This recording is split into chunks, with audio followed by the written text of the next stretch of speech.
If you think you've seen the last of the NFTs, you're dead wrong. This digital token may have taken a step back in recent months after peaking in late February, but as of now, it has seen a surge in sales. And that's only the tip of the iceberg. In today's video, we'll be talking about the current hype surrounding the NFTs, so stay tuned to know more. First things first, what are NFTs? NFT stands for non-fungible token, which represents the deed to a digital piece of media. Unlike currencies, the token cannot be copied or divided into smaller parts, which is what makes it non-fungible. To make sure ownership records are always correct and up to date, they are stored on thousands of computers throughout the world called the blockchain, which is also used in Ethereum. Each token is unique and cannot be reproduced or copied, which is why some artists favor this booming craze. We thought we already saw the highest it's been earlier this year when it peaked in late February and even garnered attention when an NFT artwork was sold at a whopping $69.3 million at Christie's last March in 2021. Said artwork is titled Every Day's The First 5,000 Days by the American artist Beeple, whose real name is Mike Winkelmann. NFTs are on the rise now more than ever. Just this month of August 2021, NFT prices managed to make a comeback and are doing much better than ever. It's currently seeing a growth in users who have taken an interest in art, sports, and media consumption, which resulted in a rise in prices. OpenSea has recorded $1.9 billion worth of sales in August alone, which is 10 times more than its previous all-time high record in March at $148 million. This massive increase was made possible by secondary sales, according to OpenSea, as reported by Reuters.com. Ian Kane, a spokesman for DApp Radar, shares the company's findings in OpenSea, stating, "What we have seen here are a few NFT collections popping up in the last few weeks that have been very successful at launch and ultimately sold out. That activity has then filtered over to OpenSea, where buyers look to flip their NFTs for a higher price." A few days before the Reuters report, another out-of-this-world purchase was made for a staggering $1.3 million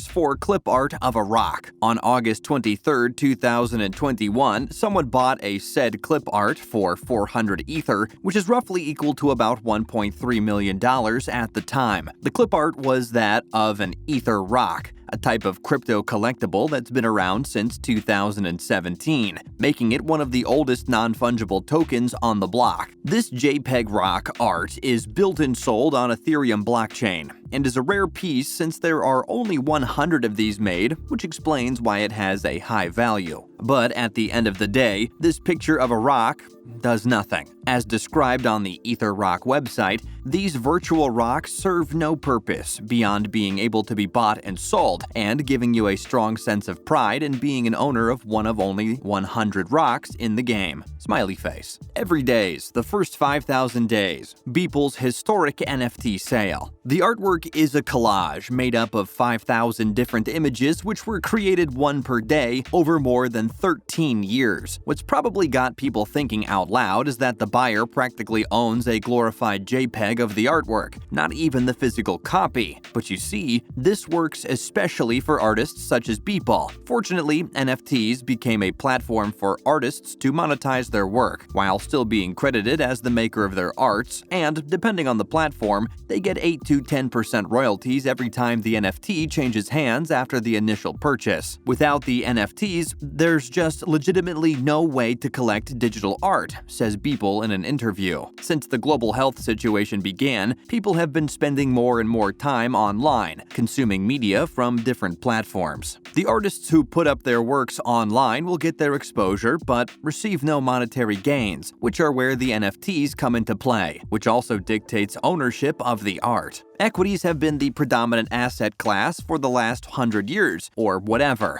I don't think it's guaranteed that that's always going to stay like that. I think kids today hate corporations, so the idea that they're just going to be automatically blindly giving them their money to invest, I don't know about that, Beeple said. But the artist is also aware of how there are certain loopholes within NFTs and warns users to think logically and to educate themselves on the terms of their chosen subjects. If you are a buyer of an expensive piece of NFT, you have to know what features and terms you are subject to, he said. From my experience, participants in NFT markets are not really thinking it through carefully. With people forced to spend their days inside their homes to abide by health protocols in the middle of the global health situation, studies have shown that more and more people not only spend time online, but their purchases also increase incredibly. NFTs reached an all-time high in February of 2021, but went on a gradual decline in the following months. OpenSea, an established NFT marketplace, has reported that their sales in March reached almost $150 million,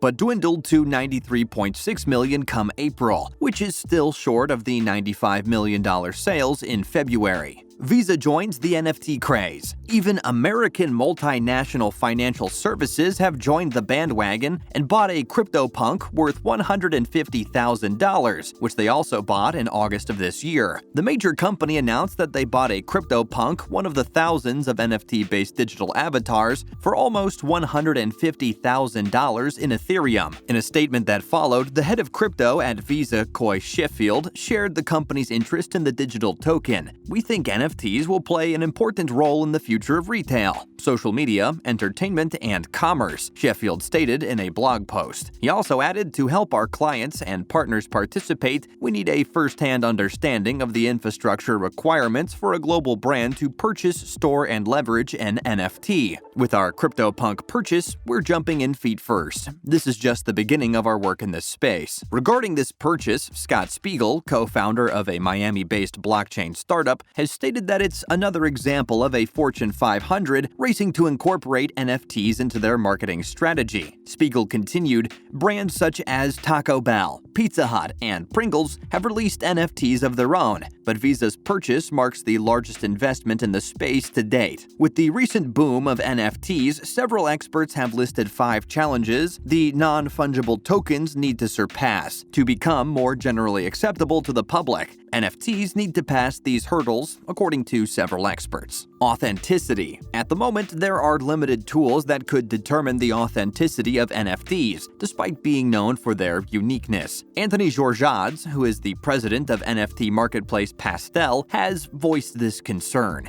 By being able to surpass this, people become more trusting and accepting, since scams are a common event in crypto markets. Scalability. The majority of NFT marketplaces currently operate like Ethereum, through the use of general Layer 1 blockchains. To support NFT-only features in a scalable manner, Georgiades proposed that it makes use of a purpose-built network, since one of the biggest disadvantages in the mainstream adoption of NFTs is scalability. Interoperability. As said earlier, NFTs operate mainly on the Ethereum blockchain, but several others can host these tokens as well, such as Flow and Binance Smart Chain. This could pose a problem, according to Cryptograph's co-founder Hugo McDonough. NFTs being in different cities won't authorize Binance Smart Chain and the like to share scalability, security, and messaging. With this in mind, McDonough states that this is the reason why he's extending a lending hand in developing a Polkadot network, which he called the road between all these cities. Storage. So, let's say you've acquired your first NFT.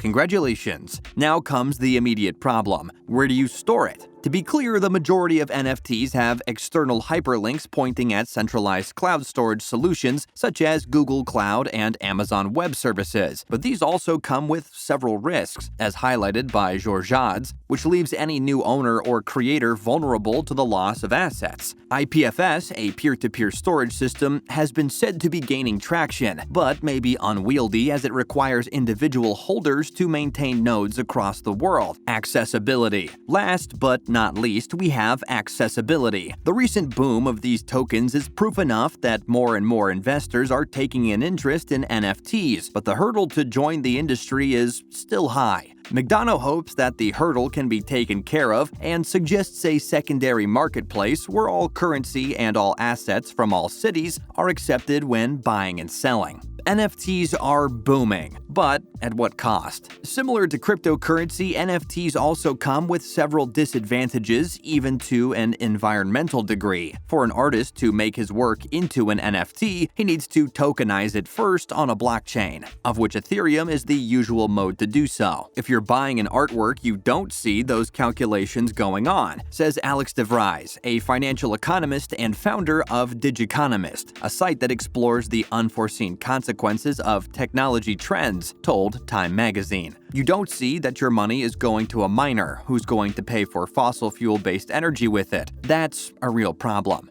China has just managed to curb its money laundering problems by shutting down its mining industries, but who knows for how long? What's a known fact is that the NFT craze will only fuel miners to keep mining. That concludes today's video about the current news surrounding the NFT craze. Don't forget to leave a like and subscribe to our channel for more videos like this. Thanks again for watching, and we'll see you in the next video.